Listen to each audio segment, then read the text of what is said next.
भगवान परमात्म्याचा आणि रुक्मिणी मातेचा काल आपण काय पाहिला, विवाह पाहिला. हा झाला पूर्वार्ध. भगवंताचा पहिला विवाह झाला कोणासोबत, बोला ना.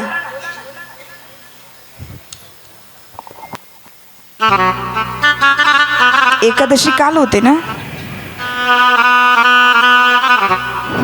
का आजही उपवासच आहे.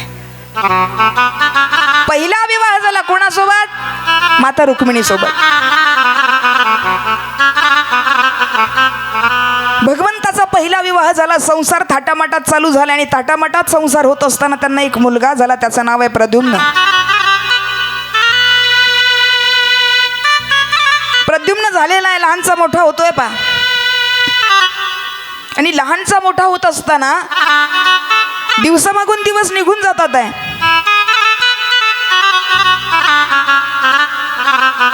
आणि सत्यजित नावाचा एक राजा होता.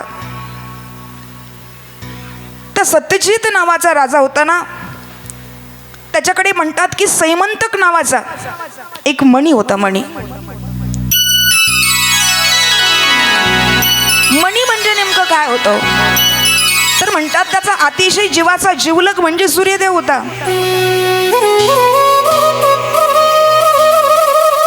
आणि त्या जिव्हाळ्यापोटी, त्या मैत्रीपोटी सूर्यदेवानं काय केलं, तर त्या राजाला तो सैमंतक नावाचा काय केला, मणी देऊन टाकला. त्या मण्याचा एक स्वभाव होता की तो मनी ज्याच्याकडे असेल ना, त्याच्या राज्यामध्ये कधी त्या ठिकाणी आजारी कुणी पडत नव्हतं, कधी दुष्काळ पडत नव्हता. सगळीकडे वातावरण अक्षरशः आनंदी राहायचं. आणि एवढंच नाही, तो मनी म्हणतात एका दिवसाला 8 भार सोनं देत होता. किती? 8 भार एका दिवसाला सोनं देत होता पा. आणि असं असताना मात्र भगवंताला ही गोष्ट कळाली आणि भगवंतानं विचार केला. भगवान श्रीकृष्ण त्या ठिकाणाहून निघाले आणि या सत्यजित नावाच्या राजाकडे आले. त्याला सत्रजित सुद्धा म्हणतात. आणि त्याच्याकडे आल्यानंतर भगवंताने एक प्रस्ताव म्हटला. म्हटले, हे पहा, तुमचं राज्य अक्षरशः छोटं आहे. म्हटले, अगदी छोटं आहे. आणि या छोट्या राज्याला त्या मण्याची काही एवढी गरज, आवश्यकता नाही आहे. म्हणून तुम्ही मला एक काम करा. म्हटले, हा मणी आम्हाला देऊन टाका. कोण म्हणताय? भगवान श्रीकृष्ण म्हटले. हा सत्यजित नावाचा राजा म्हटला, अजिबात जमणार नाही. म्हटला, मी काय मणी तुम्हाला देणार नाही. प्रस्ताव नाकारला. भगवंत निघून गेले. प्रस्ताव नाकारला त्यांनी. आणि नाकारल्यानंतर मग मात्र भगवंत निघून गेले. आणि निघून गेल्याबरोबर इकडे या सत्यजित नावाच्या राजानं तो मणी घेतला, नेऊन ठेवला. आणि नेऊन ठेवल्यानंतर मग एक दिवस मात्र या सत्यजित नावाचा बंधू, त्याचं नाव आहे प्रसेन, त्या प्रसेनानं काय केलं, घरात गेला, तो मणी घेतला, मणी घेतला, आपल्या गळ्यात धारण केला. शब्द लक्ष देऊन ऐका. मणी कोणाला दिला होता? सत्यजित नावाच्या राजाला. कृष्णानं मागितला, दिला नाही, आतमध्ये नेऊन ठेवला. पण एक दिवस घडलं असं की तोच मणी त्याच्या भावानं म्हणजे प्रसेनानं काय केलं, तर तो घेतला आणि गळ्यामध्ये धारण केला, घोड्यावर बसला आणि शिकारीसाठी वनात निघून गेला.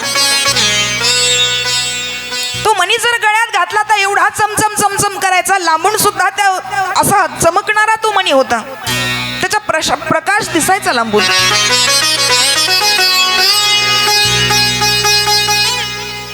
आणि तो त्या ठिकाणी शिकारीला गेल्यानंतर घडलं असं, शिकारीला जात असताना घोड्यावर चाललाय आणि जात असताना जाता जाता वनात त्यानं प्रवेश केला. आणि वनात प्रवेश केल्यानंतर घडलं असं, समोरून एक त्या ठिकाणी सिंह समोरून आला, जोरजोरात डरकाळ्या फोडतोय. आणि त्या डरकाळी फोडणाऱ्या त्या सिंहानं काय केलं, तर घोड्यासह या प्रसेन नावाच्या राजाला, सत्यजित नावाच्या राजाच्या भावाला त्या ठिकाणी घोड्यासह ठार केलं, मारून टाकलं. आणि त्याच्या गळ्यातला जो सैमंतक नावाचा मणी होता ना, तो त्यानं काढून घेतला. मणी काढला आणि आता मात्र त्या ठिकाणी ठिकाणी वनाच्या आतमध्ये जाण्यासाठी जाऊ लागला. मण्याकडे पाहतोय, पुढे चालतोय, त्या ठिकाणी घेऊन चाललेला आहे मणी सिंह. आणि मणी घेऊन जात असताना त्या ठिकाणी एका अस्वलानं तो मणी पाहिला. आणि अस्वलानं मणी पाहिल्याबरोबर त्या ठिकाणी समोर आला. ते अस्वल तिसरं कोणी नव्हतं. त्या अस्वलानं पाहिलं ना, जो मणी त्या ठिकाणी दिसतोय त्या सिंहाच्या हातात दिसतोय, ज्याने पाहिलंय तो तिसरा कुणी नाही, तो जांबुवंत होता. मणी पाहिल्याबरोबर त्या ठिकाणी झडप घातली त्याच्यावर. झडप घातल्याबरोबर सिंहाला सुद्धा त्या ठिकाणी ठार केलं. कुणी? जांबुवंतांनी.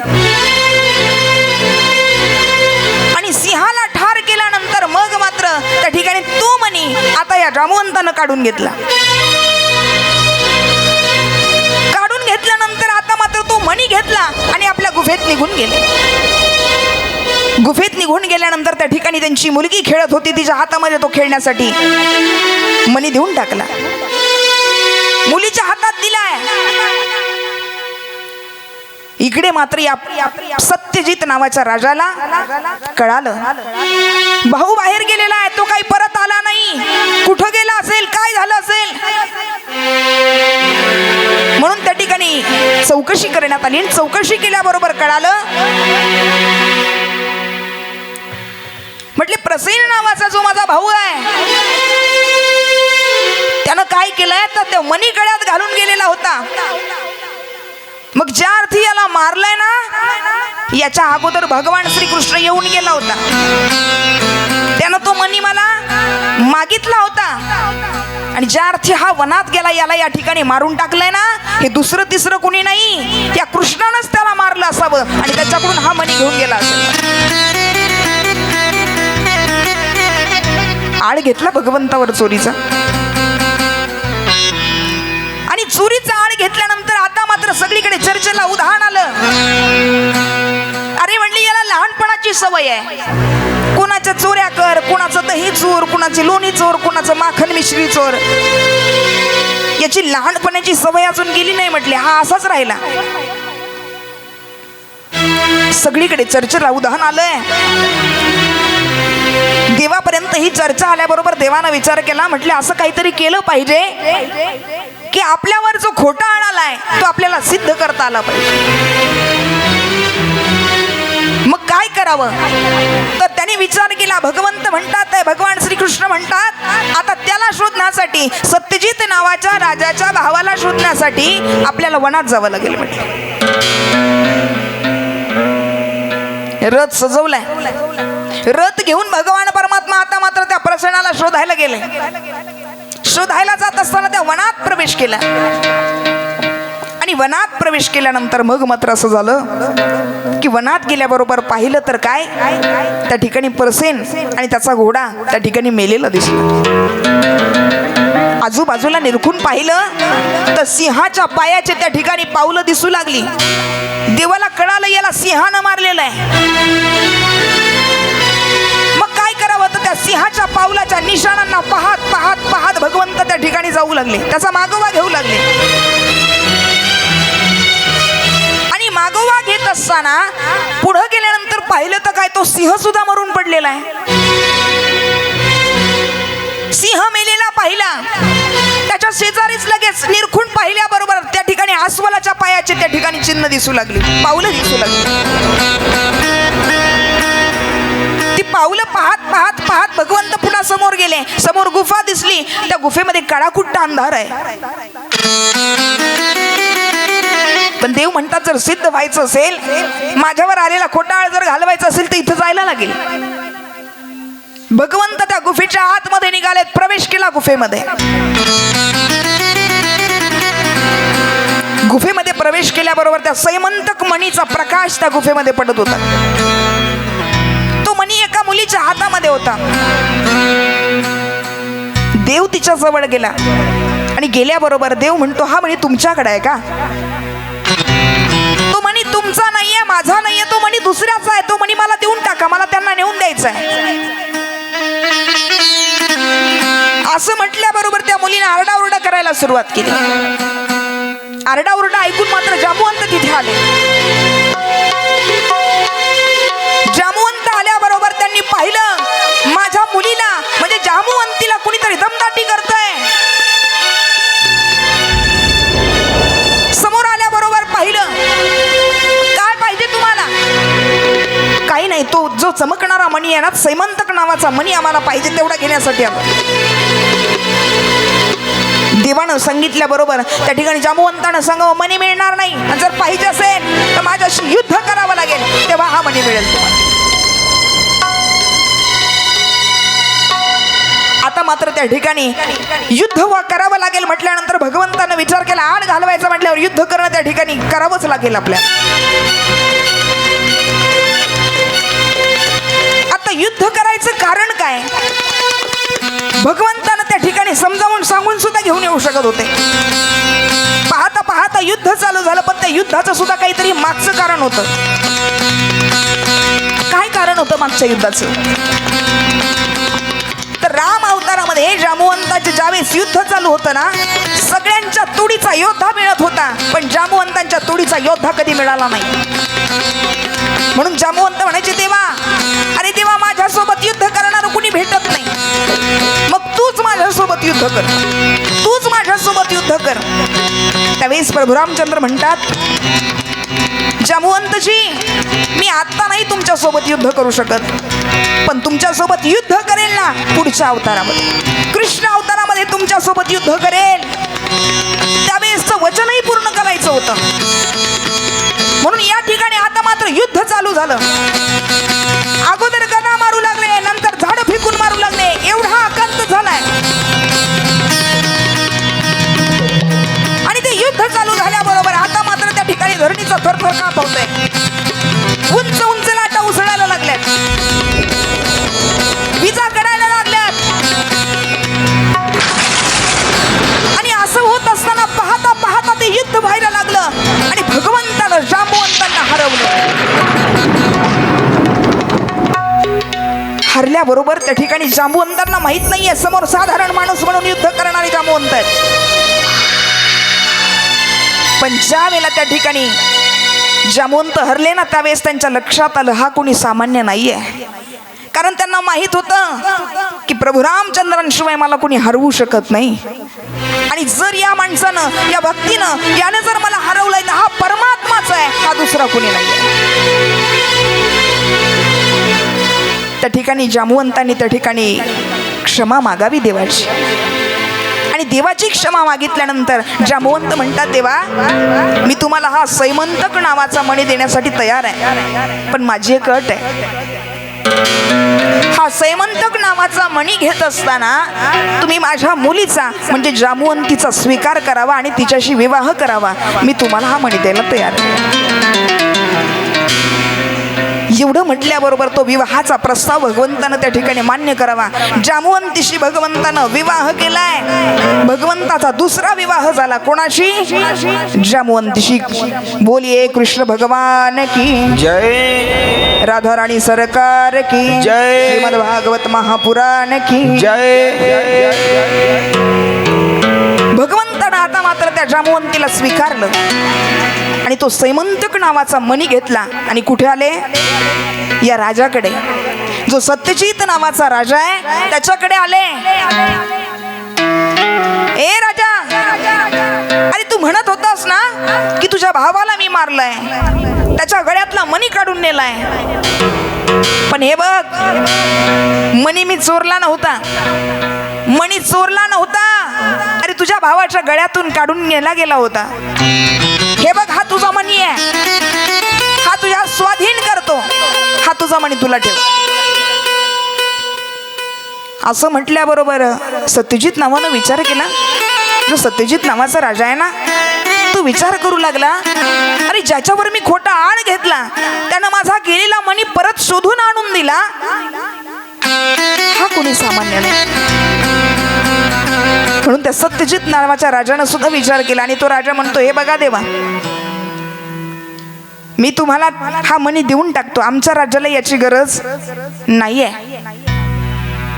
पण हा मणी नेत असताना माझा एक त्या ठिकाणी प्रस्ताव आहे तुम्हाला. माझी कन्या असणारी, तिचं नाव आहे सत्यभामा, तुम्ही तिच्याशी विवाह करावा. आता विचार केला तर आम्हाला एकही भेटत नाही सध्या, ही वेगळी गोष्ट आहे. लोक देवाच्या दारात गेले तरी सुद्धा सध्या हेच मागत असतील, देवा आतापर्यंत नाही पण यावर्षी. अहो याच्या मागे लागून लोक याला द्यायला तयार होती. तिकडे मणी आणायला गेला जामवंतजींनी आपली त्या ठिकाणी मुलगी त्यांच्या ताब्यात दिली. इकडे मणी घेऊन आला सत्यजित राजाला, तो मणी द्यायला लागला, त्यानं सुद्धा त्याची कन्या बहाल केली. भगवंतानं तिला सुद्धा त्या ठिकाणी काय केलं, स्वीकारलं आणि सत्यभामेसोबत भगवंतानं काय केला, विवाह केला. बोलिये कृष्ण भगवान की जय, बाके बिहारी लाल की जय, राधाराणी सरकार की जय. भगवंताचा तिसरा विवाह झाला. कोणाशी? आता सुरुवातीपासून पुन्हा बोलायचा. पहिला विवाह, आवाज आला पाहिजे, पहिला विवाह रुक्मिणी सोबत झाला, दुसरा जामवंती, तिसरा सत्यभामा. 3 विवाह भगवंताचे झाले. आता आपल्याकडे वेळ कमी आहे, आपल्याला अजून भरपूर विवाह पाहिजेत. त्यानंतर कालिंदी सोबत झाला, त्यानंतर मित्र वृंदात सोबत झाला, त्यानंतर लक्ष्मणा, सत्या, त्या ठिकाणी भद्रा, अशा 8 जणींसोबत भगवंताचा विवाह झाला. ह्या झाल्या भगवंताच्या मेन 8 पट्ट राण्या. किती विवाह झाले? 8 झाले. अजून आता आपल्याला विचार केला तर आत तसे आपण 8च पाहिलेत, अजून 16,100 पाहिजेत, 16,100.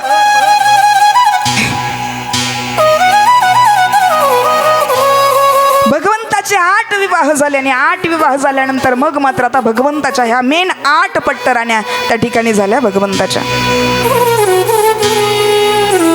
पण इकडे भैमासूर नावाचा राक्षस होता ना, तो राक्षस असं करायचा पहा, म्हटली ज्या ज्या ठिकाणी सुंदर तरुणी दिसेल, सुंदर मुलगी दिसेल, रूपवान दिसेल, तिला उचलून आणायचा आणि आपल्या कारागृहात नेऊन टाकायचा. कोण? भैमासूर नावाचा राक्षस. तो भौमासूर जो नावाचा राक्षस आहे ना, दिसेल तिथून मुलीला उचलावं, कारागृहात आणून टाकावं, दिसेल तिथून उचलावं, कारागृहात आणून टाकावं. आणून टाकता टाकता 16,100 मुली त्या ठिकाणी झाल्यात, पण तो काही आणायचं थांबत नाही. त्याचा अजून काही मन भरलेलं नाहीये. ही गोष्ट भगवान श्रीकृष्णाला कळाली आणि देवाला कळाल्याबरोबर देव भगवान परमात्मा त्या ठिकाणी गेले आणि तिथं गेल्यानंतर ही वस्तुस्थिती पाहिली आणि पाहिल्याबरोबर भगवंतानं त्या ठिकाणी त्या भौमासुराचा वध केला, त्याला त्या ठिकाणी मुक्ती प्रदान केली. आणि मुक्ती प्रदान केल्यानंतर त्या ठिकाणी आता ह्या 16,100 मुली होत्या ना, तरुणी 16,100 त्या मुलींना त्या ठिकाणी मुक्त केलं. आणि देव म्हणाले, पोरींनो आता तुम्ही तुमच्या घरी जा म्हटलं.